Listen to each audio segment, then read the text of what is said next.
Picture this, a modern couple. She's in marketing, he's in IT. Combined, they're pulling in $133,000 a year. That puts them in the top 25% of American earners. By all traditional metrics, they should be wealthy, secure, literally untouchable. But the reality? Well, it's actually much darker. They are quietly suffocating. They're living paycheck to paycheck, just one unexpected medical bill or broken transmission away from staring into the abyss. They played by all the rules, they did everything right, yet they are inexplicably on the verge of total collapse. Welcome to our explainer on the anatomy of the two-income trap. So, why does making six figures feel like drowning? If you've ever looked at your combined household income and thought to yourself, we make way too much money to be this broke, I promise you, you aren't crazy. And more importantly, it isn't a personal failure. You haven't mismanaged your money. You've just been caught in a perfectly designed snare. Let's dig into how it works. Section 1. The double income illusion. A systemic bait and switch. Our entire modern middle-class existence is basically built on a brutal mathematical illusion. We've been fed this comforting lie that adding a second $50,000 income should mathematically double a family's wealth, right? But instead, it triggered one of the most devastating systemic bait and switches in modern economic history. Back in 1970, a single income provided a house, a savings account, and actual breathing room. The stay-at-home parent was an unactivated emergency backup plan. If the primary earner got laid off, the other parent entered the workforce to save them. Today, we have completely incinerated that safety net. We've deployed our emergency reserves as our default operating baseline, leaving us with absolute zero financial margin. The fixed costs of simply existing in the middle class have exploded, completely devouring that second paycheck. See, when everyone suddenly had two incomes became the baseline requirement just to survive the bidding war for basic needs. Housing? It completely doubled, even after adjusting for inflation. Healthcare shot up 600%. Education? 1,200%. And childcare, which barely even existed as a line item in 1970, now extorts anywhere from $11,000 to $30,000 per child. That second paycheck didn't buy wealth, guys. It bought a ticket to a survival auction. Section 2. The bleak second income math. Stripping it to the bone. Let's strip away the illusion right now and look at the bleak, bone-chilling reality of what actually happens to a $50,000 second income when the trap snaps shut. Let's say your partner makes $70,000 and you go to work for $50,000. You're probably making major life decisions based on that large, comfortable top-line number. But let's follow that money down the drain. The snare tightens immediately. Because that $50,000 sits at the very top of your combined income stack, progressive taxes hit it at the highest marginal rate. Bam! $18,000 evaporates instantly to federal, state, and payroll taxes. Now, add just one child to the mix.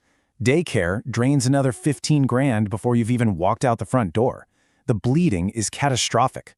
You haven't even started your morning commute, and your $50,000 is already slashed to barely 17. And then comes the commute toll. We need a second car, gas, maintenance, and rapid depreciation pulls another $8,000 straight out of your pocket. You are paying heavily for the mere privilege of driving to the job that is supposed to be saving you. Finally, what I like to call the exhaustion tax. Because both parents are grinding through 10-hour days and miserable commutes, you hemorrhage another $7,000 on convenience foods, takeout, and outsourcing domestic labor. You are quite literally too exhausted to save money, so you bleed out cash just to survive the week. So after all that grinding, missing family dinners, and drowning in stress, here is the brutal final reality.